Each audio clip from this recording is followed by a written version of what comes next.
Welcome to the InnovaBuzz podcast, where we share all kinds of tips, advice, and interview guests on all things innovation and leadership in modern marketing. Each episode is a conversation with inspiring people who make wonderful contributions to our knowledge in these areas and spark curiosity and ideas to pursue. Join me, Jürgen Strauss from InnovaBuzz, and let's get into today's masterclass on this InnovaBuzz podcast.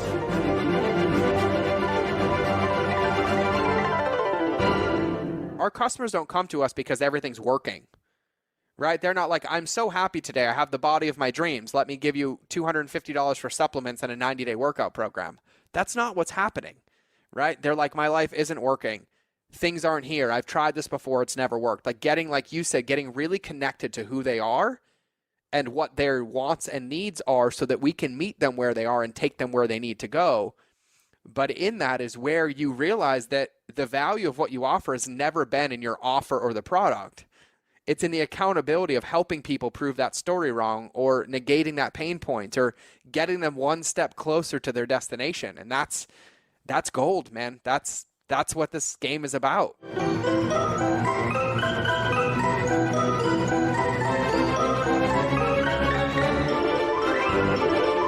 Hi there, Innovator. It's great to be back with another episode. I hope you've had an awesome week so far. I trust too that you enjoyed my recent conversations with Steph Clark of Steph's Business Bookshelf and Jason Resnick, freelancer, freelance coach and mentor. I'm really excited to have on the InnovaBuzz podcast as my guest today, George Bryant. George is so many things that he's hard to describe with a typical bio. He's the New York Times best-selling author of Paleo Kitchen. He's created a number 4 app in the world, Caveman Feast. He's an online powerhouse, and yet he calls these superficial achievements. His most important achievements are his own pivots which led him to thriving as a loving father, a husband, and a person committed to many things, and among others, to making marketing human again, something very close to my heart. Now, he helps people and organisations put the heart back into their business. He helps them connect with what it means to be in business and how to carry their ethos and vision into the business so that everyone they touch get that they matter in every step of the journey. A quick promotional message from our sponsor. Now that's me, or more accurately, my business, InnovaBuzz. We help coaches and consultants build their professional credibility, engage their target audience, and connect with their ideal client. The result is that their ideal clients are virtually banging their door down and lining up to work with them. To help you get clarity about who your ideal client is and how you can build that strong, enduring relationship with them, take a look at our Marketing Master mini class. In less than 30 minutes, you'll be able to get absolute clarity on who your ideal client is and how you can communicate with them to build and strengthen an engaging, enduring relationship. Access the Marketing Master mini class at innovabiz.co/Marketing Master. It is completely free. It's my gift to you as my listener, and it's also accessible without even giving away your email. In today's discussion, George talked to me about the mindset of success and overcoming our fears and proving our story that we tell ourselves is actually wrong and working to improve yourself first. We talked about marketing as a lifelong human journey and relationship. It really doesn't have an end point. And George described how you can increase conversions by 65 percentage points with human-focused cart abandonment emails and engagement. So without further ado, let's fly into the hive and get the buzz from George Bryant.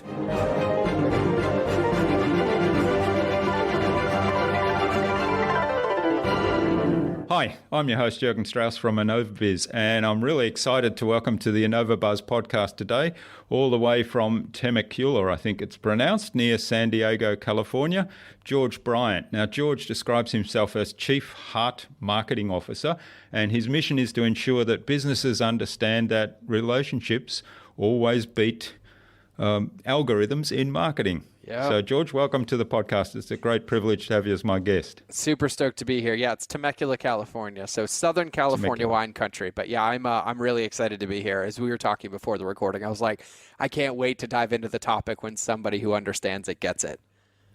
Great. Now, Steve August, who was our guest on episode 197 of the InnovaBuzz podcast, suggested that we get you on the show and have a chat. So, a big hello to Steve. Hey, Steve, how's it going? Steve is one of my mastermind students who I just absolutely adore dearly. He is so amazing. So I hope that episode was amazing. It was. It definitely was. And if it wasn't, we won't tell him. So, Steve, if you're listening, we think it was amazing. Great. Now, George, you're a self-taught chef. You're a New York Times bestseller, author of the Paleo Kitchen. You're creator of the Civilized Caveman Cooking Creations. That's a bit of a mouthful. That was a big business mistake. Yeah. You've built $2 billion businesses, and today you help businesses outperform by leveraging organic customer relationships, which we're going to talk a lot more about today.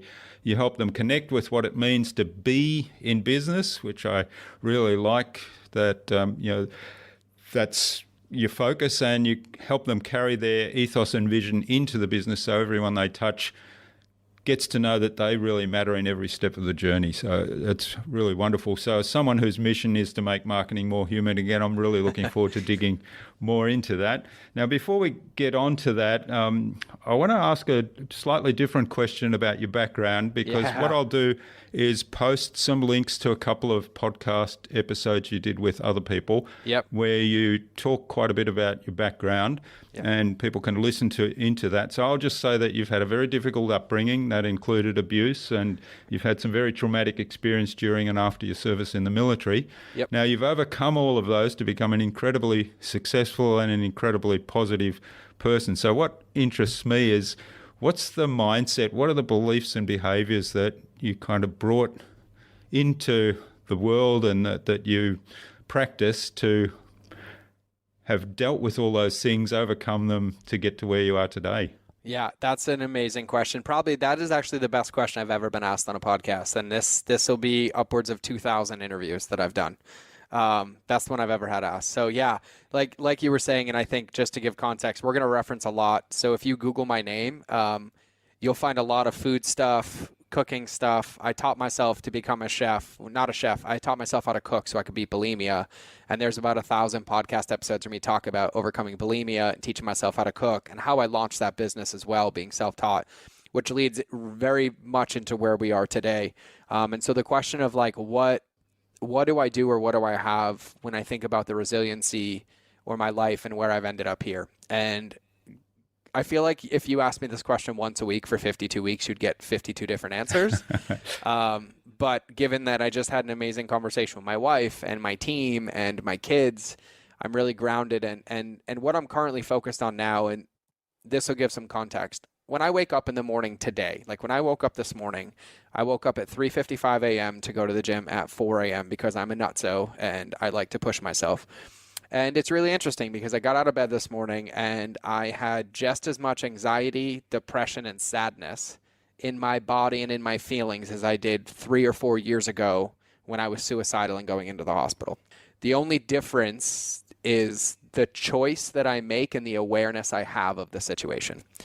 And so one of the most freeing things that I've experienced in the last couple of years, and I've done a lot of work emotionally. I've done 5 years of EMDR. I've done prolonged exposure. I've gone down to the jungles in Peru and spent many nights with shamans and done a lot of work. And where I am today, the biggest secret to my happiness and my optimism really boils down to the fact that all the results that I've had in my life, whether they were results I created or things that had happened in my life, I've always been 100% responsible for how I react once it's happened and what I do moving forward. And I've always had the power of choice, and every human being has that. And so if I have a limited time on this planet And this is about as blunt as it comes. And I'm like, okay, I woke up and I still feel like crap today. Am I either going to feel like crap and be successful, or am I going to feel like crap and create crappy results? And I choose the successful side, and I don't stack the cards against myself. I'm like, what's the easiest win that I can have today? And normally what I find is by the time my keys go in the ignition to get into the car for the gym, the feelings are already gone, and I'm excited. I'm proud of myself. I'm ready to go for the day, and I get kind of grounded in that. And multiple times throughout the day, I get hit with triggers, right? Like I've lost 28 Marines to suicide. Sometimes the phone rings. I witnessed tragedy. 2 very big leaders in our space last week. Tragically, one is on hospice and one passed away. And those things come in and they trigger me a lot. And so what I like to do is when those things come in and when I get triggered, which is going to happen in business, there's lots of parallels between business and what I'm talking about. What I used to do is I used to then seek external, right? I would be like, something happened. I'd go to somebody. I'd go to my wife. I'd go to my friends. I'd be like, oh, it's so hard.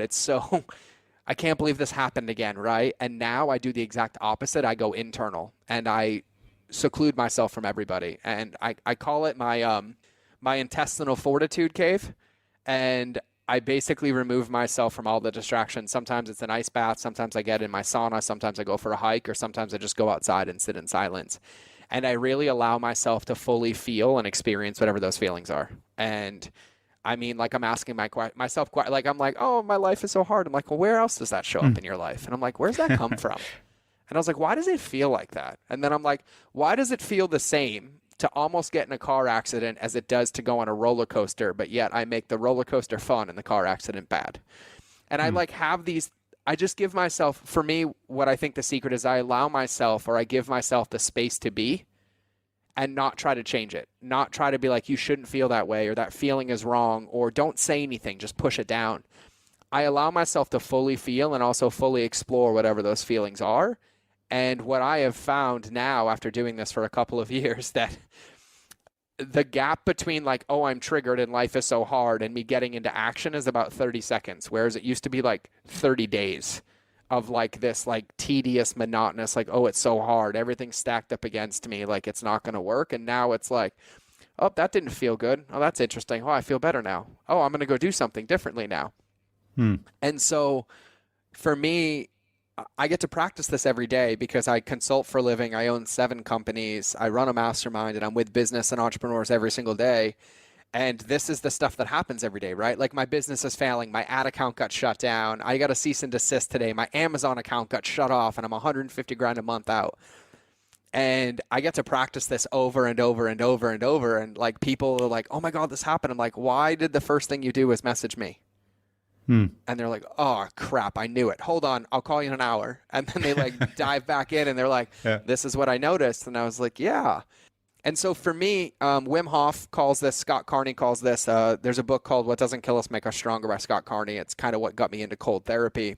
It's what they call the wedge, right? And it's the gap in time between our response, like our subconscious response, based on an element or a trigger in our external environment, right? So good example is if you put your hand on a hot burner, before you even have a conscious thought that it's burning, your body is going to move it off. The wedge is working and training yourself so that if you have a trigger like that, obviously not burning yourself, but you get to the point where you can choose to keep it on or you can choose to pull it off because you're aware of what's happening. And so that wedge is what I work on every single day. Ice baths, saunas, breath work, meditation, and in years of therapy, and I mean probably 40 prescriptions, I've done retreats, I've done hospitalizations, I've been in psychiatric wards, I've done all of it.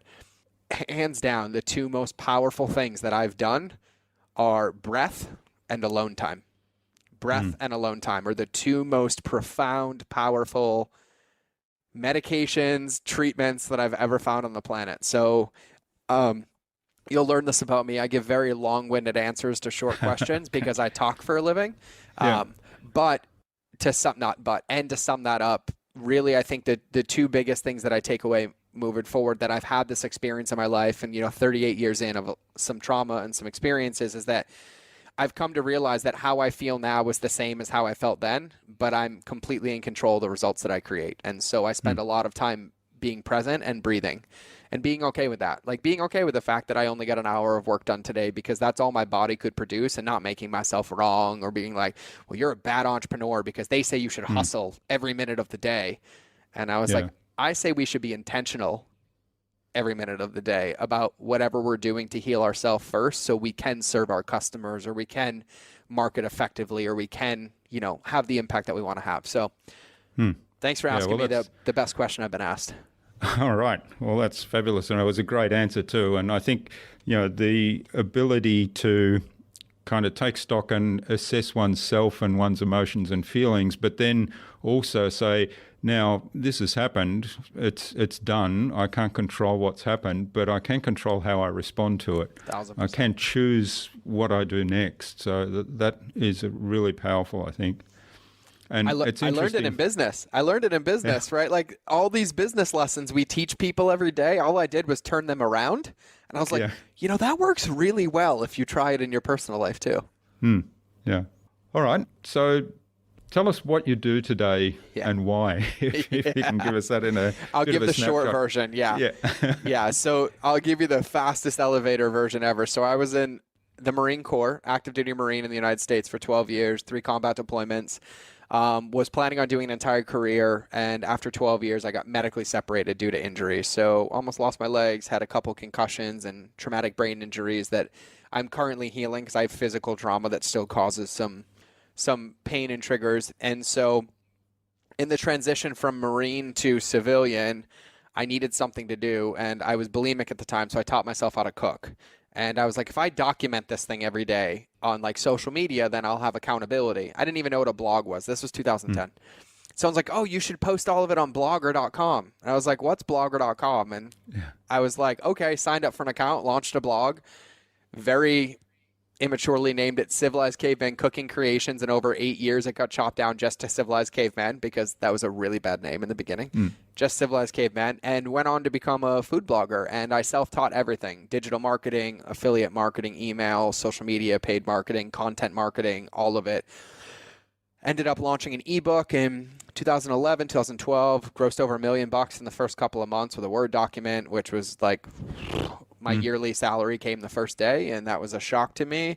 Then I lost all of that because that's what you do as an entrepreneur, and then recovered back up. And I was like, I'm going to launch an app. I figured out how to launch an app, and I launched an app called Caveman Feast, hit #1 in the world, got featured by Apple as the top health app of 2015. In that same time, I launched a book, did the marketing plan myself, hit #4 in the New York Times, and did 22 weeks on the New York Times list. And so this was all great. Like on paper, my life was amazing. Except I hate cooking, and it wasn't what I wanted to do in my life, and it felt like a chore every single day. And the only part I liked of it was seeing people's lives transform on the other side of my recipes, like creating a recipe and losing weight, or sticking to a diet and completing the results. And then after time, I realized that it wasn't the food that I was chasing, it was the ability to serve other people.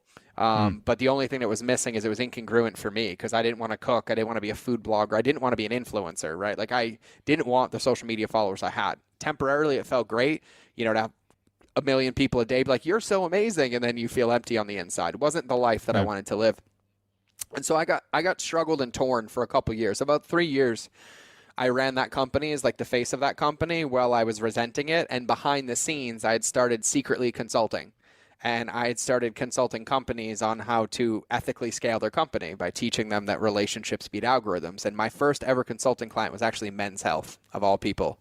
And that led to a very fast, meteoric rise as a digital marketing consultant. And in that, I basically ended up building an entirely different world as a digital marketing consultant. And I ended up giving away the Caveman business to a friend who was like, I was like, you run this with love. It's all you. Have fun. Here's 1 million people. Here's 10 years of content. Like, just have it. And, just handed that over. And I shifted my focus full time to what I say, helping companies ethically scale, doing digital marketing consulting, but really all business ops, really, because, nobody has a marketing problem, right? Like, it just newsflash for anybody who thinks you have a marketing problem.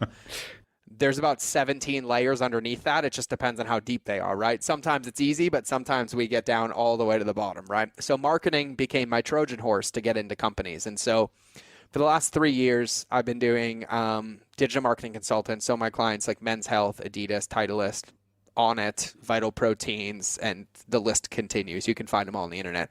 And in that, I launched a mastermind and started empowering other entrepreneurs that were kind of in the similar space and started coaching them. And I realized my passion was really digital marketing, or people in general, right? So digital marketing became my Trojan horse to talk to people about people, and how our marketing is just a reflection of who we are, and the results that we create are based on how congruent we are.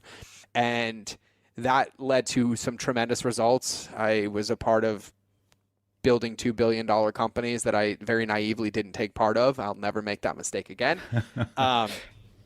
But lots of success came with that. The impact was amazing.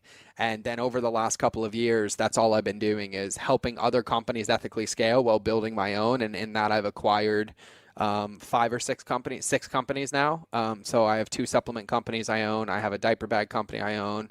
I have a protein bar company I own. I have my mastermind and digital marketing company. And then I own a part of a big information product company in the digital marketing space. And so now I spend all of my days helping anybody who is willing to love their customers a little more scale their business. And I do it through a lot of different modalities, but that gets me to where I am today. So I spend all of my time doing what Mike Michalowicz would call my queen bee role, from the book Clockwork, if you haven't read it. Mike's a good guy. Great book. Yeah, amazing book. But my queen bee role is being in relationship with people so I can create possibilities in marketing, in business, in philanthropy, and entrepreneurship. And so I literally spend all my days working more than I ever worked before and loving every minute of it. And so that's what gets us to today's podcast episode.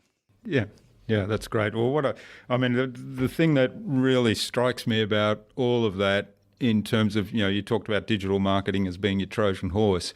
But to me, when I talk to people and they say, well, digital marketing, it's so hard and it's so different and I don't know. And I said, no, forget about the word digital, just look at marketing, and then let's take marketing back to what is it you're actually doing. So you're building a relationship with somebody that you might be able to help, and you're giving them information that hopefully can help them move forward and help them make a decision whether you've got the solution that they need or not, and whether they like you and trust you and want to do business with you. I said, that's how you do marketing, and digital is the same. All you're doing is, yes, you've got, maybe you're doing it across the world on a screen using a social media platform or using email, but it still comes back to exactly the same thing. So I really love that you kind of using the digital marketing to actually I tell people all the time, lessons. you nailed it, Jürgen. You nailed it. I tell everybody, I'm like, the mistake that people make with digital marketing is that you look at it like it's its own ecosystem or world. I'm like, it's traditional marketing with a lot more touch points and a lot less time. So your ability to serve at scale is massive. I was like, but if you treat digital marketing like you would a butcher shop in the 1950s, where you knew everybody's name and order whether they bought from you or not, I guarantee your business succeeds. The problem is that we took something that increased our capacity to be in relationship with human beings, and then we removed the relationship part. And then we're like, this isn't working. And I was like, well, I wonder why, right? Because for me, marketing, like I define marketing as a two-way value-based long-term relationship. Nowhere in there do I say digital marketing or marketing is a one-night stand, high-end prostitution, transactional. Like nowhere in there are those words. And so I feel like, just like you nailed it, for all of us, the more grounded we can be in like what it is we're actually doing, what our purpose is and why we're doing it, and then who it is that we're meaning to help. And that's the come from, and realizing that it's all just a relationship. And on average, it takes 26 touch points to convert a cold customer into buying a $60 product. And you expect your one Facebook ad to work, right? Like we're missing that whole, I don't know, will you go to dinner with me? Would you love a second date? Can I walk you to your front door and give you a hug? Oh, I sent flowers to your desk. Like I'm thinking about you. You know, that whole courting phase that is what makes relationships successful. So that's one of my missions, is to get people to inject in the value of relationship and to give people digitally what we seek in person or off the devices. So it's a very congruent experience. Like, so for me and my employees and my companies, I tell everybody, I say, When you come into my world, my events or my stores or wherever I am, I want you to feel like I want you to make your customers feel. And then when you get to your customers, I want them to feel in person the same way that they do when they get a message from you on Facebook or a comment from you on Instagram or they see an ad. And if that feeling isn't the same, then we're missing something. Yeah, that's great. So when did you, I mean, you talked about reading books and studying things. So was it all self-taught, the whole marketing thing? Yeah. Yeah. So I've only read 6 books in my adult life. 5 of them were marketing. And they're like the only books I recommend for people when it comes to marketing. And I've shifted the list a little bit.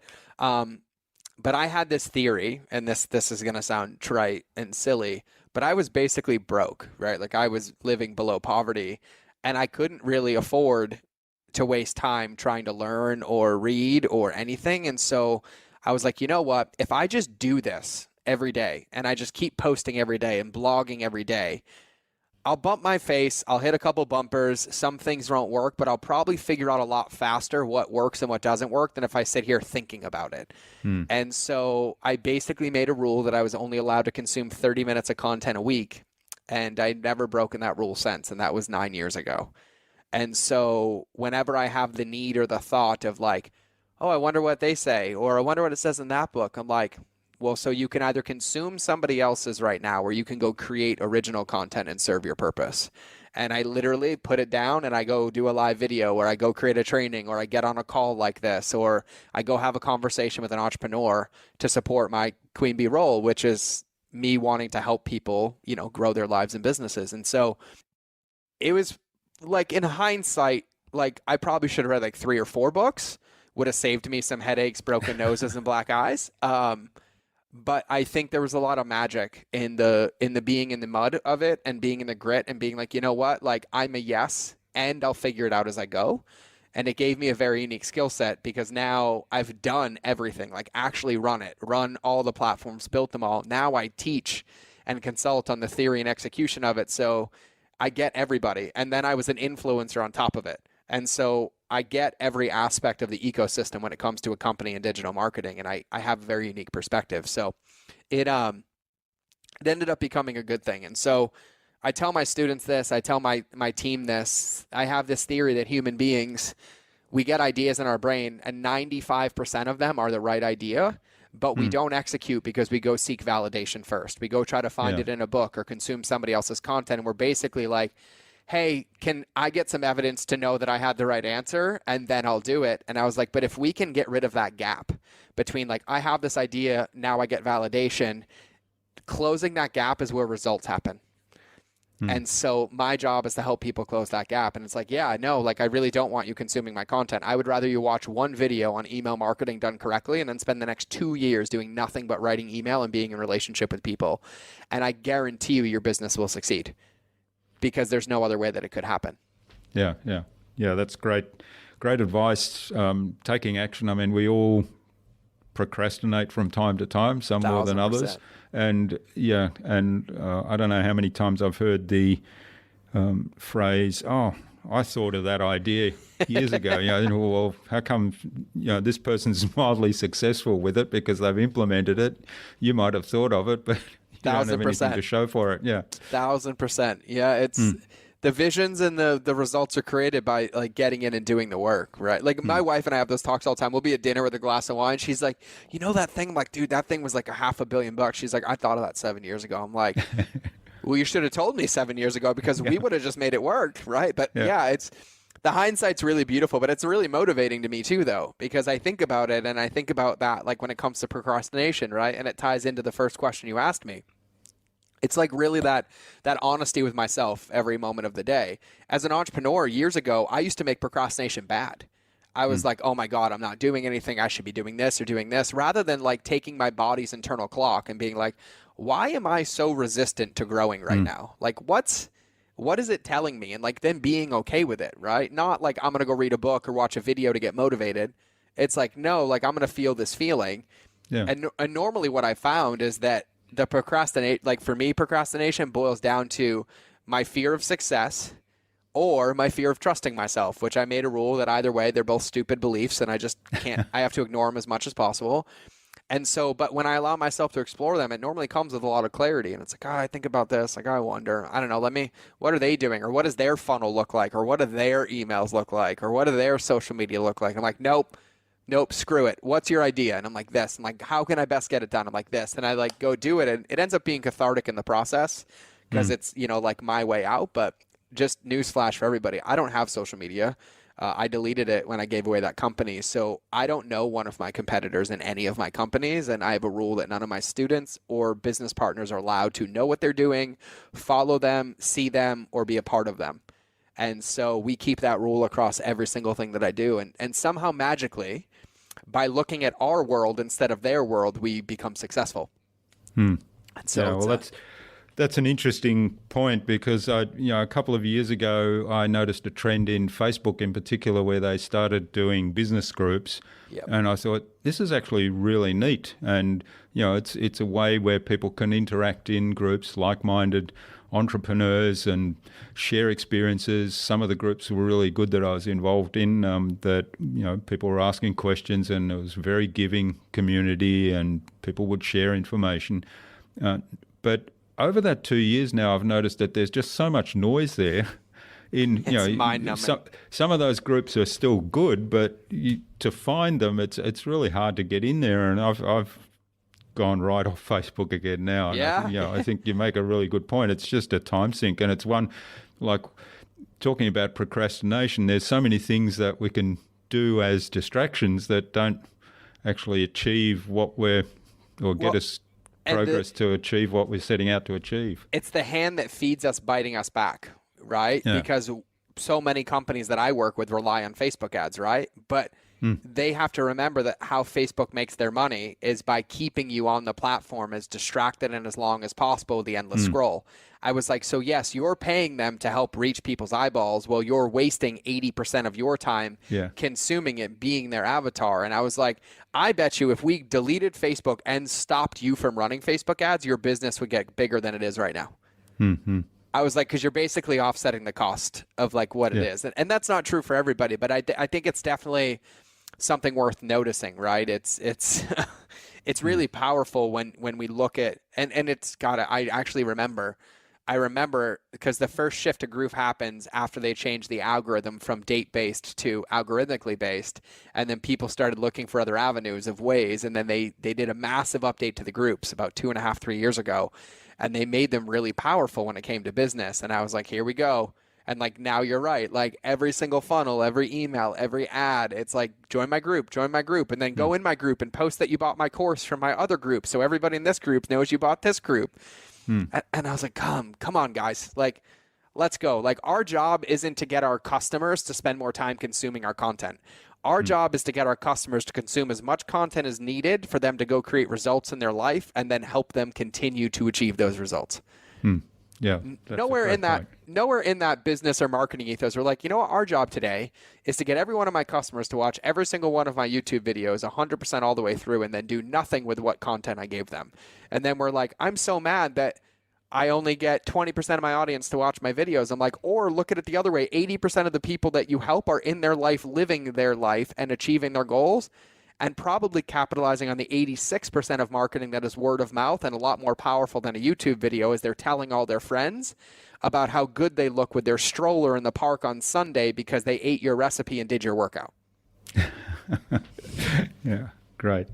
Now, you mentioned a few moments ago around procrastination, that we have a fear of failure or a fear of being wrong, but you also talked about the fear of being successful, which is fascinating because I think it's pretty common that people recognize and admit that we have a fear of being wrong or a fear of failure, and that's often something that holds us back. But talk to me a little bit more about the fear of success, because I think there's a big point in there that I think people aren't necessarily aware of. Yeah, so the fear of success is deeper than the other two, right? And it's really interesting. It took a lot of personal development work for me to like kind of hear, right? But every human being in growing up, 0 to 7, we develop a paradigm. Somewhere in that paradigm, we form our view of the world, our story of the world, right? And a lot of human beings have the same triggers, right? I'm afraid people are going to leave me. I'm afraid I'm not good enough. I'm unlovable, right? Those are the big primary three, but they mainly all boil down to one of those, right? And so once you can identify which one that is, now we don't ever change those. Like human beings don't change. We elevate our consciousness to choose, right? You just become aware of these things. And I'm like, oh, there it goes again. Like, look at me making scarcity comments again about money. Of course, because I don't think I'm good enough. But it's like, no, we spend our whole life trying to prove that story wrong through our partners, through our businesses, and through everything that we have. And as I've done more and more work, I've realized that I've never had a fear of failure, because where I currently am, if I stay stuck, like if I stay where I am technically failing because I'm proving my story right. Like I'm not achieving results. I'm not impacting the world. I'm not being a good husband or a good father. And so I'm making my story right, which in my world is my definition of failure. But the truth is that we're not very actually afraid of being uncomfortable. We get addicted to our discomfort when it comes to the things that bother us, right? I think about the amount of times people are like, God, I can't stand it. Every day I wait in this line for 8 minutes. I'm like, then why do you keep going? Right? And they're like, God, like I never understand. Like I leave at this time and it's always the same. And I'm like, why don't you leave earlier? Right? Like we become ingrained and patterned in that routine based on that story. And so we're really not afraid of failing. What we're really afraid of is throwing an X into that box of O's that challenges our belief system and changing the pattern to create a result, because we're afraid of who we're going to become. Because who we become is what proves that story wrong, right? So when I impact 1 billion lives and I build 10 charities and I own 20 companies and I've left a legacy that made people feel like they matter regardless of money, my whole story that I'm addicted to holding on to of like, oh, I'm not good enough, I came from nothing, nobody's going to love me, is completely challenged and proved wrong. And it's the dissonance in that people start to juggle with. And I'm only talking about myself. If this lands, it lands, right? But it's that dissonance that we start to juggle with. And you see this pattern in entrepreneurs' life all the time, right? Think about how many times most entrepreneurs end up bankrupt before they hit it, right? It's like millionaire bankrupt, millionaire bankrupt, millionaire bankrupt, millionaire. It's like 100K bankrupt, 100K bankrupt, billionaire, right? You see this pattern, right? You see it in the business. Like this campaign worked, this one didn't, this one didn't, this one did, this one did, this one didn't. But then a couple years later, they're all working. And what's really happening is we're getting met with that resistance of like, oh, we're succeeding. Wow, my life is working. Like I have the wife of my dreams, the kids of my dreams, the life of my dreams. This is too good. Let me self-sabotage it. Yeah. And then we end up whoosh, because then we get to go back into our comfort zone of proving once again that we can do it over and over the hard way, rather than just accepting that like this gets to be the easy way and having that. So when I say my fear of success, it's I've smashed my head up against that ceiling so many times and fallen backwards. I made a rule that I never get to smash my head against the ceiling anymore, right? I'm like, oh, ceiling's coming. I'm like, hey, babe, here it is. Like, I can feel it right now. I'm already self-sabotaging. I don't want to take that meeting. Like, she's like, okay, cool. Take a couple days off. And I like kind of get regrounded, like what I'm up to and where I'm going. Then I take that meeting and close a big deal and own another company, or, have a massive retail launch and do $3 million in a weekend and break every record that they've ever had, right? Like all of those things. And so underneath it for me is the same thing that's underneath marketing for me and underneath business for me, is that it all stems from us, right? Like what we see in front of us is just a reflection of who we are and how we're showing up. The business we create is a reflection of us, right? And so I tell people this all the time. They're like, God, my employees just never share their feelings. I'm like, when was the last time you shared yours? And they're like, oh, man, I knew I shouldn't have asked you. And they're like, God, like nobody watched that video. I said, would you watch that video? And they're like, no. And I'm like, then why would they? Yeah. I'm like, what video would you watch? They're like, well, I would have said this, this, this, this. I'm like, great, here you go. Record it. And they post it and they're like, oh my God, it went viral. I'm like, yeah, everything is just feedback and a reflection for us. So I look at that all the time and I try to just get rooted back in, what I want. And I think too, the last point on that one that just came to me, I feel like, entrepreneurial space outside of it too, I feel like a lot of us get addicted to the fact that there's a destination, right? And that's why we grind and that's why we push so hard. And once you've had an awakening in your life and you realize that the journey is the destination, it starts to shift things.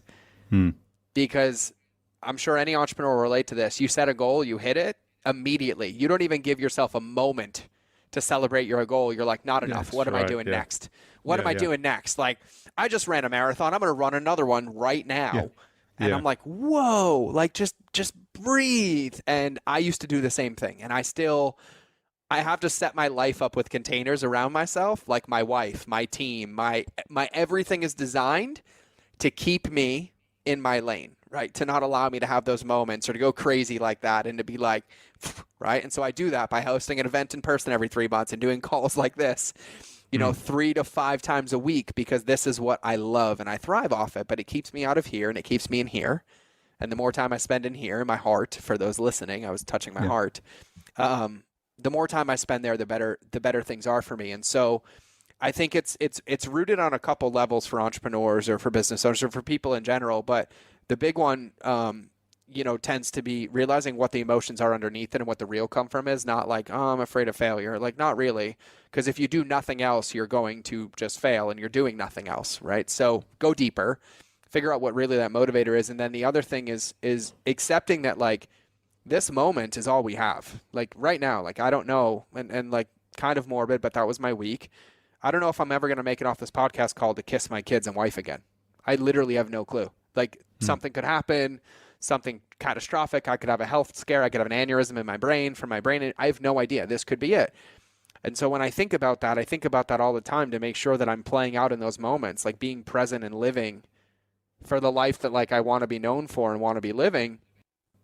And in that, it's a lot of like freeing power, because I'm like, no, this is the game. Like, my podcast with you is the most important thing in my life right now.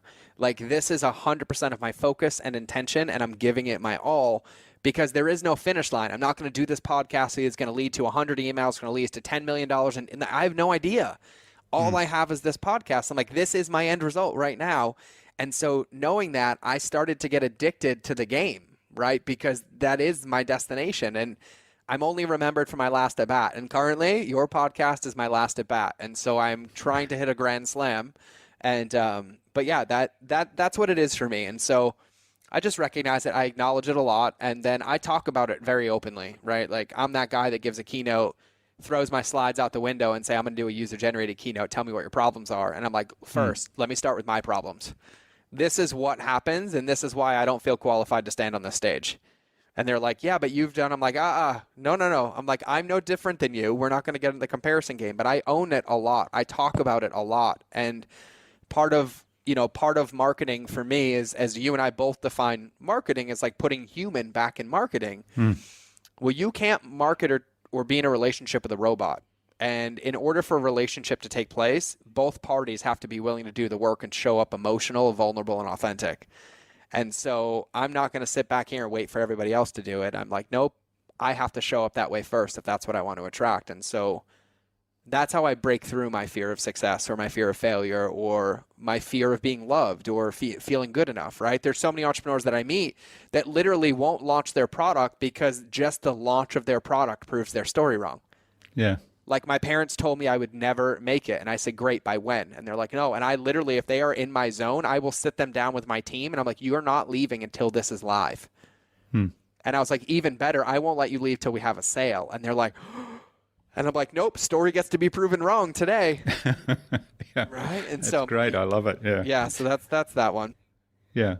You're very clearly passionate about that heart-centered connection and empathy, and I know that comes into all the marketing you do and the process you have. So tell us a little bit, because you use the word transformational marketing, which is something that I use as well. So what does that mean to you, and what are the aspects of that you work on? So the easiest way for me to summarize this, and the reason I use transformational marketing, is because marketing for me, my definition is that we show up and transform people's lives whether they give us their credit card or not.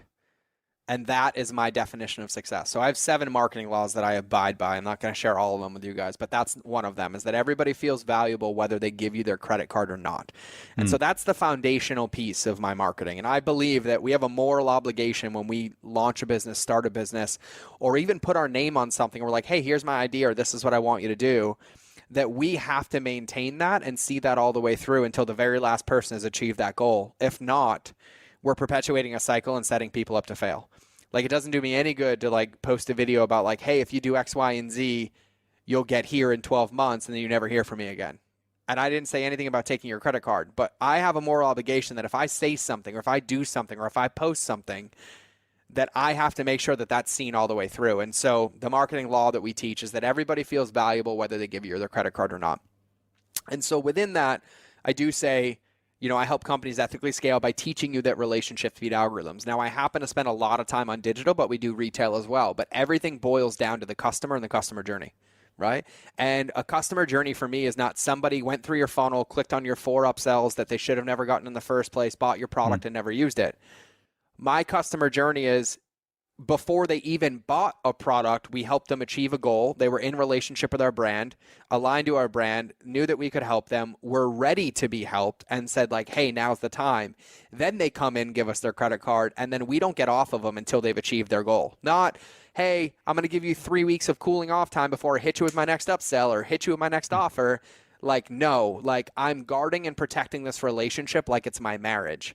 And I just committed at the altar that I would be committed to you and we would go on a date once a week for the rest of our life. So I'm going to go on a date with you once a week for the rest of our lives, whether you ever buy from me again or not. And so really, it's this novel concept, and I can't believe I get paid to do this.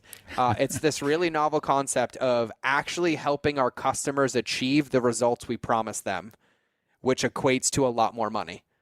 And that's what I spend all my time doing. So, of course, we have social media, we have paid media, we have email marketing, we have content marketing, we have funnels, we have customer journeys, we have retail experiences, packaging, Amazon packaging, inserts. So what I do is I inject myself and a relationship at every single step of one of those things. And so it's really easy in most companies. So some companies just like crush on social media, but then you buy a product and you only hear from them via email once, says here's your receipt, and then you only hear from them again when you have a sale. Right? And I was like, oh, massive opportunity, right? Because you just put your customers in the trap of everybody else. I tell my clients and I tell my business partners, the worst thing that you can do for a company is actually sell your product and have your customer not use it. Because you would be a lot better business if those people just didn't buy your product. I said, but you're creating an anti-marketing machine. Every time somebody buys your product, they get it in the mail and it goes right into their pantry or into their shelf or into their cabinet and they never use it. I was like, because you just made their story right. They have resentment. They spent money. They didn't achieve their goals. They were either weren't ready or they weren't prepped enough or held accountable enough to achieve that goal. And so what I know about business is that, especially in the info space and a lot of times in the physical product space in the health world, is people aren't paying for the product. They're paying for access and accountability. Because every one of those products has 25 competitors. And every one of those products had all that same information for free on the internet. They are paying with their credit card by saying, when I agree to give you this credit card, not only am I buying your product, but I expect you and I'm counting on you to hold me accountable by committing to you. It challenges me. And then you're going to hold me accountable and you're going to help me achieve these goals. And then we, cricket them. We never show up for dinner. We don't help them with their goals. And so that's right. So for me, yeah, go ahead. No, I was going to say that marketing law for me is the most important one, right? And it wraps in with number 7 on my marketing law list, was that nobody gets left behind, right? That was for me in the Marine Corps. And that means that if a customer comes in and they refund, then it's not like giving your money back. I'm like, hey, here's your money and here's a 90-day plan to help you. And here's my number if you need anything. Call us if we can help, right? Like nobody gets left behind. The one person who saw the Facebook video ad that clicked and didn't comment, they don't get left behind either. We run a retargeting ad with a gift or into a Facebook group so I can nurture them. Like the whole thing is that we get to bring everybody home, and we need to hold space for people as a business, and we need to make sure that they have the ability to be in a relationship with us regardless of the transaction. And so transformational marketing is, quite frankly, giving a crap about your customer, not expecting a credit card transaction in return. That would be the easiest way to sum that up. And if you want a tangible example, I can give you one that actually got me a 53% lift on a company. Yeah, so, well, we might jump onto that one in a moment. I was just I'll pause on that one. I'll pause on that one. Well, I was just going to comment that the key point for me in all of that is that marketing is actually a journey that you undertake with your clients. So it's starting off with getting to know who they are and what they need and how you might be able to help them. and then taking them on that journey. And when they buy your product or service, you're still marketing, because they're looking for, as you said, they're looking for some sort of experience that goes along with the product or service, so that you want to make sure that they have that experience. 1000%. And then you continue that relationship. So I love the analogy earlier that you gave about dating. Yes. And then you talk about marriage. Once you're in marriage, you don't stop sending flowers. You don't stop listening to them. You don't stop. You don't stop going on a date night. You don't stop other things that you do during dating, because otherwise the marriage breaks down, right? Yep. And so what I think, and in that, that's such a powerful point, because where we see, and you probably see this all the time, where most companies stop is they stop once they get married. That's where I start, because that's where things happen. Like LTV, your lifetime value, is not dictated by the context of the relationship in the beginning. It's dictated by your commitment to the success of the relationship on the back end. Yeah. Right? Like, we've done this where we've just added nurture emails, like nothing more than value-based nurture emails that led back to blog posts. I just had one company, this was 2 months ago. Their returning customer rate was 8%. I added 30 value-based emails that all fed their other content and their other products. You didn't have to leave your inbox. I gave you the value in the email, and I said, and if you want to read more, you can click here to save it or reference it later. So we put 30 of those emails up over 90 days. The returning customer rate went from 8% to 63% in 60 days. So to give you a number, that's 200 to 300 units a day with an average order value of $48. And that number of returning customers went from 8% to 63%. So that's me being in integrity, because I can't share the number. So I gave you can do the math. You'll figure it out. Yeah. It basically tripled their net for the month. Just by adding those emails, because people just want to be in relationship. They want, hey, my husband's still thinking about me. Oh, my wife loves me. She texted me, right? It's like, hey, like, I know you bought this product 6 months ago, and you might still not be using it, but if you make this recipe, it'll make you feel good. And they're like, God, I haven't used that thing. I got to get back to the gym now. How did they know I haven't been using it? Right? And that's really where the value comes in. It's in that, like, it's almost that subconscious accountability that gives people that, like, North Star, right? Like, we have to remember too, like, and I remind my clients of this, our customers don't come to us because everything's working, right? They're not like, I'm so happy today. I have the body of my dreams. Let me give you $250 for supplements and a 90-day workout program. That's not what's happening, right? They're like, my life isn't working. Things aren't here. I've tried this before. It's never worked. Like, getting, like you said, getting really connected to who they are and what their wants and needs are, so that we can meet them where they are and take them where they need to go. But in that is where you realize that the value of what you offer has never been in your offer or the product. It's in the accountability of helping people prove that story wrong, or negating that pain point, or getting them one step closer to their destination. And that's gold, man. That's what this game is about, right? Like, I don't know. Yeah, I don't know. It just seems like with common sense to me. I'm like, I mean, most of my marketing answers come from, would you be okay doing that in a grocery store? And they're like, no. I'm like, great, then don't do it online. Yeah, well, common sense is unfortunately not all that common. I've come to the conclusion. Yeah. So, I mean, obviously the understanding your client and their needs and so on comes back to, and having that relationship comes back to really building that deep understanding right up front. And I do a lot of work with my customers in building that understanding, but then also focusing in on some niche. And a lot of the times there's resistance to that, because I might be sacrificing some sort of customer out here that's totally outside that niche. So what's that whole your scarcity response to that? fear of success thought, right? Because here's the thing. What did Amazon launch first? Amazon was not an e-commerce company. Amazon was a book company, right? Nike launched one shoe. They didn't launch a clothing line. They didn't launch commercials. They didn't launch professional sports teams, right? Lululemon, yoga pants. Women's, not men's, women's. It took years for men's to come, right? And so the thing is that a lot of it really, and what I found honestly, is the resistance to niching down or identifying your niche is actually the resistance to you identifying it is what you do, because a lot of us don't want to look inward. Like, we don't want to see where we really are, and I can only speak for myself, right? So if this lands, but in order to like identify the niche of like, I'm going to go after moms with 2 kids that are 35 and plus that don't work, right? Like, in order for me to connect to that woman, I then have to look at me and be like, what is it that I can offer that mom? How am I showing up? What value do I add? And I have to turn the table around. And in that turning the table around is where I find people's the most resistance. It's not about niching down. It's about identifying who they are to serve that niche, because they'd rather have all of the vagueness of like, well, I help everybody and I do whatever. And I'm like, no. I need specifics so I can give you an award. I can't give you an award for being an awesome student. I need you to get straight A's or have perfect attendance or show up on time, right? Like, you don't get one for just showing up. So the specificity is really powerful. Now, I'm in one of those interesting situations where I was niche in the beginning, but I've gotten to a point in my career where I focus on foundational principles, which are agnostic of niche. And so I can meet companies. I've worked with chiropractors, plastic surgeons, e-commerce companies, retail companies in every room, like 400 different companies in the last 3 years, like every single one that you can imagine.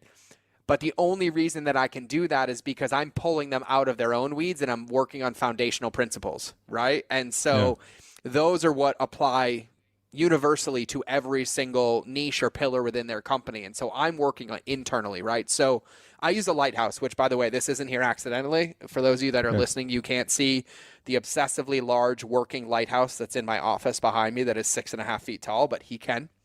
Yeah. And lighthouses are my analogy for business. And so when I look at lighthouses, there's 4 sections to the lighthouse. At the bottom level, the foundation is the why. And in that, you have 2 versions. You have your why and your company why. Your why is like to prove my kid's story wrong, to leave a legacy. The company why is so that every woman or every man feels like they matter, right? Above the why, you get to the what. And you've heard me say this a couple times. My what is I help companies ethically scale, right? Your what is you put the human back into marketing, right? Like I help put the human back into marketing, right? From there, we get to our how. Notice I didn't say who yet, our how. I do this by teaching people that relationships beat algorithms, that you respond to every comment that you do, right? This is the pedantic modality stuff, right? You do it by teaching them to get niche down into their business, to connect with their customers, to realize that they have to help them achieve their goal, not sell them another product, that marketing is in the nurturing on the back end, right? That's how you do it. Then the very top section is the who, and you'll notice the who is the light. Only when you have all of these things can you shine the light out to attract the right person back in. And the thing about a lighthouse is once you turn it on, you can never turn it off, because a lighthouse is on the corner of a peninsula and boats are going to see the light, but it's only the boats that need you that turn in when they need you. The rest of them still see you though. And it's important to be congruent and keep shining your light, because when a storm comes, they're all going to turn your way. And if the light's off, you can't help them, right? It's not jumping in the water to convince the wrong boat to come to the dock, who still has 7 days of fuel left and plenty of fish to catch, right? It's shining light, be like, I see you. And they're like, I see you. And then when they're ready, letting them come in, right? So the lighthouse is what I use because it's so powerful. And it's all my branding. I built everything around it because it's my constant reminder that if my lighthouse is like, I do this to create a legacy for my kids, and I teach companies how to ethically scale by teaching them relationships beat algorithms, and I'll help anybody as long as they have 2 things. They own a business and they care about their customers. That's my avatar. Like, that's about as anti-niche as you get, right? Even though you'd be surprised. It's actually a pretty small niche. Because I get a lot of, I want to own a business or I just want money, right? That eliminates about 70% of the people that come to me. Just that one question.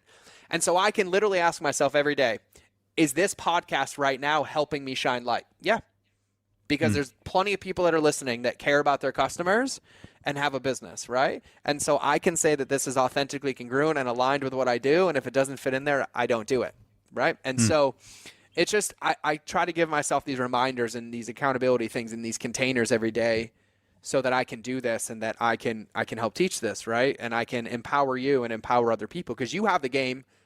You have the game nailed. I've read probably 25 of your emails. I've been on your website. I've been through your acquisition funnel, your customer journey map, like all of it. I just remember the big imagery and I was like, this is the most custom built value added site I've ever seen. And all I gave him was my email. And I was like, this guy gets it.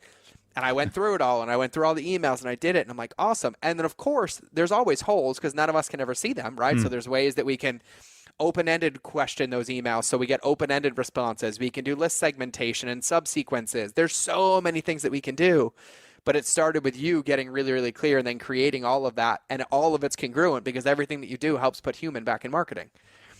Right? Yeah. So like everything is aligned and the results show. So that was, I don't even remember the question. Yeah. Well, That's my authenticity. I love the lighthouse analogy. So we were away for it was Father's Day here in Australia last weekend, and we were away with my dad and with my brother-in-law and my daughter and niece and whole family really got together, and we went for a couple of morning walks, and I kept being drawn out to this lighthouse on the peninsula. It was fascinating. Foreshadowing. So, just foreshadowing.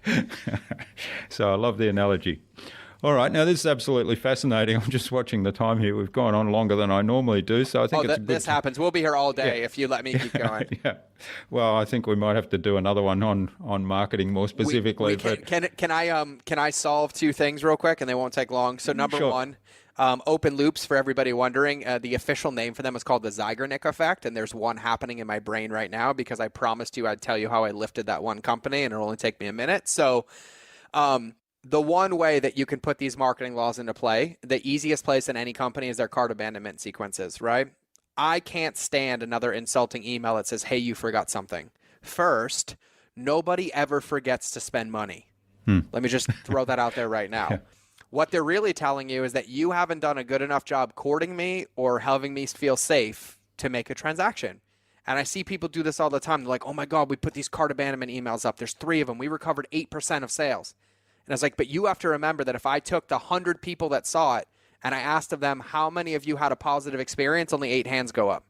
If I ask how many had a negative experience, 92 hands go up. The average person gives 8 to 10 brand recommendations or non-recommendations in a 60-second conversation, well being part of the 86% of people that still primarily market through word of mouth. And so here's a better option. Let's say you sell a supplement. And I actually did this at a company. You sell a supplement that helps people lose weight. Hypothetical example. If they come to buy a supplement to help them lose weight, and you're like, hey, you forgot to buy the supplement to help you lose weight, they're not going to buy. But if you're like, hey, I realize that the only resource on this planet that I can't give back to you is time, and for whatever reason, you chose to give me 15 minutes of it today, and I just wanted to say thank you. So I know you were interested in product X, which would help you with Y.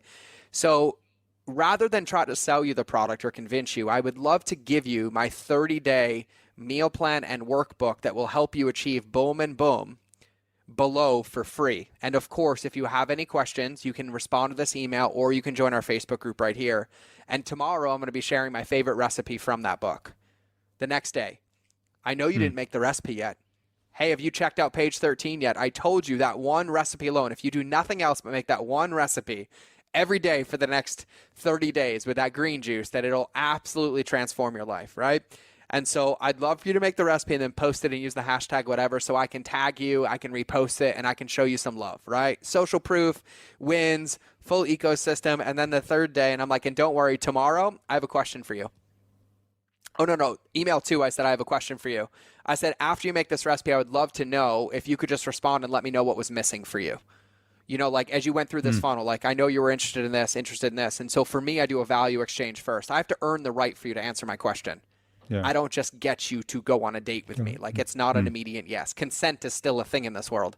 And and so there's so many digs in that one. But so I basically give you the guide. I give you the value because I only win if you achieve your goal. It doesn't matter if you achieve your goal with my supplement or without it. I only win if you achieve your goal. And then I was like, I made a deposit. Hey, let me ask. You respond. You'd be shocked at the amount of responses I get. Normally 10 to 15 out of 100 respond. And they tell you everything. And I mean everything. And so then I take all of those responses and I copy and paste them into email 3. And I'm like, I'm sorry. And I was like, I have to be honest with you. I asked that question and I never knew that these were the answers that I got. And I'm going to be really frank. I didn't cover any of these on my sales pages, in my emails, in my ads. I didn't even know that these were problems. And I was like, so here they are. Question 1, answer 1. Question 2, answer 2. Question 3, answer 3. And I was like, and this is the last time you're going to hear about this, but just know that whenever you're ready or you want our help, just simply hit reply to this email or call us and we'll be here to support you. No link to the website, no link back to the PDP page. Best one I ever recovered was 43% of cart abandonments, which added about $1.35 million to that monthly bottom line by getting rid of the, hey, you forgot something coupon codes. So that is a tangible example. Yeah, that's a really great example. And it's, it is very personalized and very human and very respectful. Because one of the ones, you forgot something, to me is disrespectful. Totally. And the other one that I find really disrespectful are the upsells. So when you make a purchase, then you land on an upsell page, and at the bottom there's this massive big yes button, buy, and a tiny little text that says, no, I'm not interested in improving myself, or no, I'm not interested in being a better person. I'm going to stay the lousy person I am. I love it. There's really no better way to shoot yourself in the foot in a company is you get somebody to spend you money, and then you immediately convince them that what they paid for wasn't the solution, and now they're questioning their first purchase too. Yeah. I give it the grocery store test. I tell people, I actually did this in a keynote, and I said, how many of you went into a grocery store, would go into a grocery store, buy a dozen eggs, and take 2 steps, and they're like, oh, wait, do you want to add another dozen for only $2 more? I'm like, how many of you would get arrested for assault? And literally, like, every hand went up, right? They're like, never. And I was like, even better. You push them out of the way, and they're like, wait, we'll give you 4 dozen for half the price. And I'm like, not only did you not hear me, I only needed a dozen. That's wasteful. Now you're convincing me, and you're desperate because you're chasing me around. And I'm like, how many of you get arrested at this point? Everybody's hand goes up. And I said, great. Now, how many of you are actively doing this in your business? And like all of the hands went up. And I said, how many are you going to keep doing it? And like everybody just went, whoosh. And it's really powerful though, because when we think about it, I can't believe this. Like people ask me questions all the time. And the first thing I'll ask them, like, well, would you do it in a brick and mortar business? And they're like, no. And they pay me for that answer. And I'm like, let's just add that into your ethos, right? Like, would I do this if I worked at a store? Same example on the other side. How many stores would be in business if every time a customer walked in the door, they ignored them and didn't ask them any questions or engage with them or answer their questions? None of them. But yet we let people email us and post on our social every day, and we never respond to them. Yeah. And then we expect them to be like, yeah, here's my wallet. Let me give you a subscription for $129 a month, auto billed without you telling me for the next 12 months and have me be happy about it. So we could do an entire episode on just all the broken stuff in marketing, which we might have to trigger for somewhere else and a bottle of wine so I get really honest about it. But I think that's a good one of my favorite ones that I brought this up a number of times, so the listener will be familiar with this one, is the quest for new customers, and the telcos and the internet service providers and the electricity companies and gas companies are probably good at this too. But so they put out this offer and they send out the offer, but they send it to the existing customers as well. And they say, in fact, I've had it from my website hosting company this week, 25%. So actually for 25%, you can have the next year of hosting for free. And I bet if I then ask them and I say, well, I've been a customer of yours for 10 years. I've got 3 hosting accounts.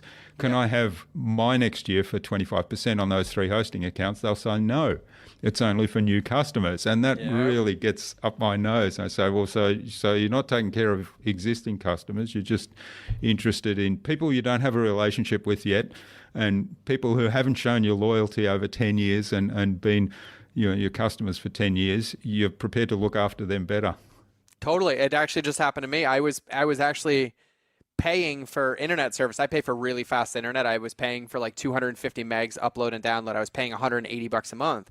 I called them because I needed more because my team works out of my house, blah, blah, blah, blah. And I was like, I want a gig. And they were like, okay, well, the gig is only $99 a month. But if we add it to your plan, then it's going to go up. I'm like, wait, it's 3 times as fast and people are paying less than me. And they're like, yeah. I'm like, cancel my account. And they're like, well, I'm like, if you can't give it to me, cancel my account because I'm going to sign up for a new one tomorrow. And like, well, you can't. I was like, no. I have 4 people that live in my house. They each have their own name and their own social security number. So I'm like, my kids will have an account. My wife will have an account. I'm getting it. And then they finally were like, well, you know what, Mr. Bryant, we can honor that price for you. And I was like, great. And I was like, so should we have a conversation about the fact that I've been overpaying for the last 9 months and you didn't think it was okay to like have a moral conversation about it? So yeah, it happens all the time. not good business, which is why they're in the business of chasing customers and doing what they're doing. So yeah. Whew, that's a deep one. It's a deep one. All right. Well, as I say, we've been going for quite some time, so I think it's a good point to move on to the innovation round, which is designed for our audience who are primarily innovators and leaders in their field. And we've got 5 questions, and hopefully we'll get some really snappy answers from you and something really insightful that'll inspire people to go and do something awesome today. So what do you think the number one thing is anyone needs to do to be more innovative? Invest more time and money and resources into yourself. The fastest way to innovate is to learn how to trust yourself more and be okay and unapologetically authentic with who you are.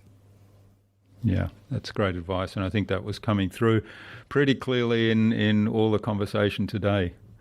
Now, what's the best thing you've done to develop new products or new ideas? I've asked my customers what they want. And then I very intently listen both to what they tell me they want and what they're telling me underneath the surface that they need. Yeah. And so here's a secret.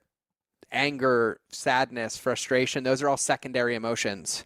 There's a primary emotion underneath it, right? So if somebody is like, I really need this product because I want to lose 35 pounds. Realize that 35 pounds is step 1, but then I don't want to end up like my mother is step 2, and I've tried this before and it's never worked is step 3, and then I don't love myself is step 4. And so if you can really listen to your customers and be connected to who you are and see or feel or hear the layers that are underneath it, you'll never need to innovate again. You just get to listen and then create what people tell you. Yeah, that's great advice. And I love doing the 5 whys exercise in those listening exercises to say, well, why do you want to lose 35 pounds? You know, why good is old that? Chinese wise system. I think I've done like 30 with people. Like, why? And they're like, if you ask me again, I'm like, okay, I think we got it. Like, I'm good. We're good. Yeah. All right. Now, do you have a favorite resource that you use most often? Yes, my brain. And I say that because I've never seen a community of people more committed to destroying the one resource that makes us good at what we do. The lack of sleep, the overindulgence in caffeine, stimulants, blah, blah, blah, blah, blah, Red Bulls, energy drinks, not eating enough, fasting, and like, no. You cannot put crap in the engine of a race car and expect it to win, and your brain and your body are your race car. And you are on the track with no pit stops 24/7 as an entrepreneur. And so the number one tool that you have is your body, your brain, and your beingness. And the best thing that you can do is love it. That's great advice. And of course, everything's connected. It's all part of one system, isn't it? 1,000%. And here's a newsflash. Incongruencies don't work in business. So if you run a health and supplement company and you portray on social media that you're doing those things, but you're not really, nobody's going to buy from you because they can feel the difference. Yeah. That's right. Okay, now what's the best way to keep a client on track? The best way to keep a client on track to ensure that they are achieving their desired results. And if their desired results are, let's call them a moonshot, then having really authentic, honest conversations with those clients, which for me is framed on the front end. You're like, my clients stay on track because on day one, I'm like, let's have a real conversation. Like, what is it that we really want? Like, we don't want $2 billion of money because you don't need more than 100 million, right? So what is that and why is that a goal? And getting really, really honest and upfront in the beginning. And then once you are honest and upfront, you're standing on solid ground. Just like if you were dating somebody, good luck committing to a marriage where somebody's been lying to you the whole time. You're going to end up divorced, right? So bringing that like authenticity and transparency to the front of the relationship, and then ensuring that you maintain those containers and that you understand that clients aren't paying for the answers. They're paying for the accountability and the access. And so keep that in your lane. And honestly, for me, I hate when I say and honestly because it implies that everything else I'm saying is a lie. I'm always honest, but I'm working on my language patterns. Forgive me. When I really think about that answer for me, how do I keep my client successful? It's by me staying in my integrity with like what I say. So if I say I'm going to be on a call at 12, I get on at 12, not 12:02, not 12:04. If I say we're going to be this long, it's this long. If I say it's going to be an hour, I end the call at an hour. And I'm like, hey, I realize that we went over because of me, but I made a commitment to end this call at an hour so we can reschedule. I said, but I have to end this call to maintain my integrity for myself. And you know what? The deep wisdom in that one, the answer I just got is the best way to ensure or maintain a client's success is to have integrity in everything that you're doing. Great. Yeah, well, that's wonderful advice. And I'm aware that we've gone a little bit over time here. Oh, no, I had 4 hours open for this because I know who I am. I just didn't prep you for that. Yeah, right. Okay, that's good. All right, so what's the number one thing anyone can do to differentiate themselves? Be your unapologetically authentic self. Because pretending or innovating to be different is not sustainable, and you will always, always crash. So be 100% your unapologetically, my branding, I root this into everything I do. I had no intention of saying that. This is the box that my mastermind members get when they come to an event. It says clearing the way to your unapologetically authentic self. Yeah. Hey, there's a lighthouse too. And a lighthouse, yeah. I was just going to say. Little shameless plug on the most expensive cardboard box I've ever bought in my life. Beautiful. Looks fabulous. It's amazing. All right. Yeah.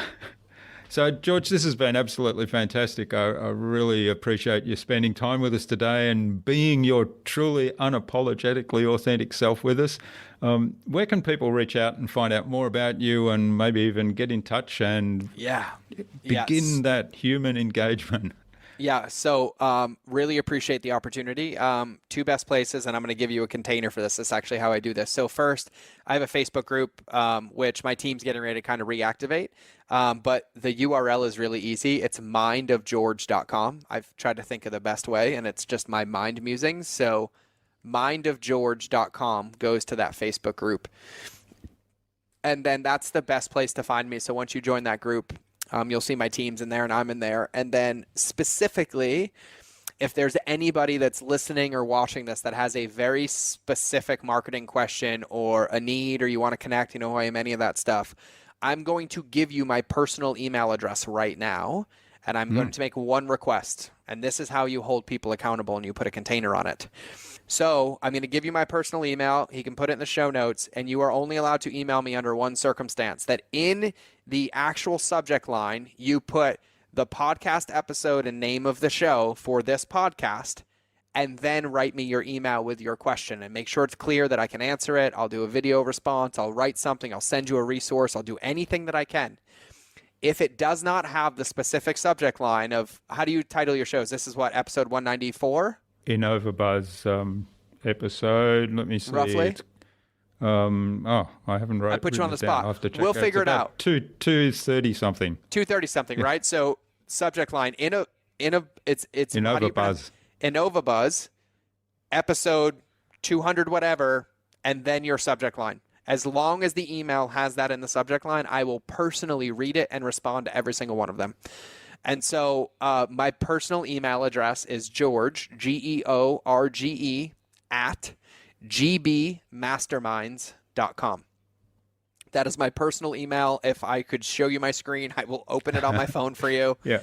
It is George at GB, so George Bryant, gbmasterminds.com, all one word. And of course, you can put it in the show notes. So just make sure you send me an email with a question, or, you can say, there's no question, just read. I'll read that too. Specific subject line, name of the show.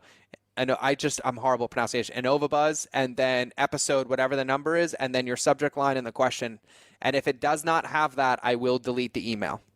Just so everybody knows. Because if you don't care enough about me to listen specifically to give me 3 seconds to write the subject line so I can find it, then it's going to be hard for me to invest all that time into reading and responding to your email. Yeah. Well, thanks for that, George. That's very generous and very clear instructions. So we'll have those links in the show notes and the instructions as well. And then all of you, if you do email me, you have to tell me what your favorite takeaway from this podcast has been. Yes. Because I need to be able to tell him how amazing, not my episode, any episode. You need to make sure you've listened to at least 10 episodes. Go do that thing now. You got to earn the right to ask that question. But no, I'm excited. Right. And anything I can do to support you or anybody else, as always, I'm here. Fantastic. Thanks, George. Of now, course. What's the number one piece of advice you'd like to leave the listener today for anybody that wants to be a leader in their field and innovation? Yeah, the number one piece of advice is at the end of the day, when this whole thing is over, the only thing that you're left with is your name. So ensure that every time somebody comes into contact with you, they feel better than when they left. That's great. That's very authentic and consistent and congruent with human marketing. Yeah. Love it. And transformation. And transformation. Yeah. Yeah. All right. Now, finally, who would you like me to interview or have a conversation with on a future InnovaBuzz podcast, and why? Ooh, I think Mike Michalowicz would be my recommendation. Oh, we just published Mike Michalowicz. Did you? I missed that. Yeah. Okay, so Mike, then I actually have another gentleman for you. We published it yesterday as we're recording this. Yeah. I have another gentleman for you. His name is Nick Nanton. He's a really good friend of mine. He's responsible. I think he has 16 Emmys. He's a documentary film producer on things that matter. And the only way that his movies reach the masses is through human marketing.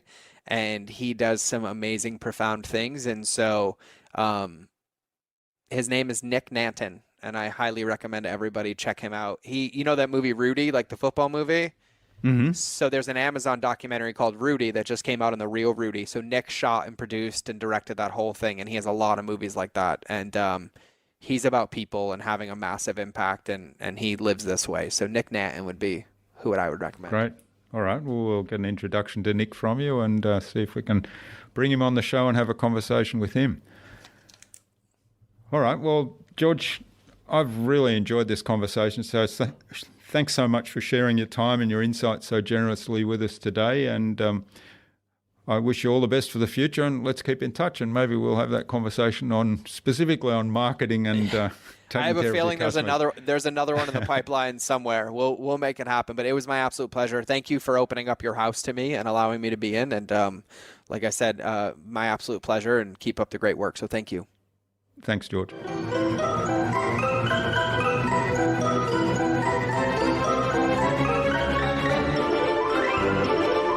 Wow. I hope you enjoyed that inspiring and engaging conversation with George, and certainly took something away from this episode. I love the way he's really consistent and congruent in everything he said today and all he does around relationships in business.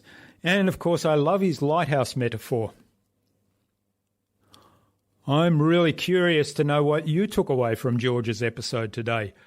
Leave a comment below the blog post, which can be found at innovabiz.co/George Bryant. That is GeorgeBryant. All lowercase, all one word, innovabiz.co/George Bryant. You'll also find contact information for getting in touch with George there, as well as links to the Relationships Beat Algorithms Facebook group and several of his podcast interviews where he shares more about his backstory. To get in touch with George via email, use the subject line InnovaBuzz episode 226. That way, he'll answer your questions and engage in a conversation with you. George suggested that we interview Nick Nanton, documentary film producer, and Steve Sims, author of Bluefishing, The Art of Making Things Happen, on future InnovaBuzz podcasts. So Nick and Steve, keep an eye on your inboxes for an invitation from us to the InnovaBuzz podcast, courtesy of George Bryant. Remember to check out our Marketing Master mini class at innovabiz.co/Marketing Master. It's completely free and accessible without giving away your email. In just 30 minutes, you'll gain absolute clarity about your ideal client, what drives them and what motivates them, and how you can communicate with them to build and strengthen an engaging, enduring relationship.